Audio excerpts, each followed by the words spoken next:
చంద్రబాబు గారి ఆశీర్వాదంతో ఆ రోజు ఎన్టీ రామారావు గారి ఆశీర్వాదంతో రాజకీయాల్లోకి రావడం జరిగింది.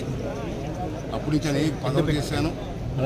ఇప్పుడు మన చంద్రబాబు నాయుడు మళ్ళీ పిలిపించి సభాపతిగా చేసినట్టు మీ అందరూ తెలుసు. ఇది చాలా ఇంపార్టెంట్ పోస్ట్. ఇది రాజ్యాంగపరంగా అటువంటి స్థానంలో నన్ను కూర్చోబెట్టి గౌరవించారు. అన్నే కాదు ఉత్తరాంధ్ర జిల్లాలను గౌరవించారు. అంచేత నాకు ఈ పదవి కాదు, ఇది నా బాధ్యత అని భావిస్తాను. నేను రాష్ట్రం నష్టపోయిన రాష్ట్రాన్ని బాగు చేయడం కోసం మేము అందరూ ప్రయత్నం చేస్తాం.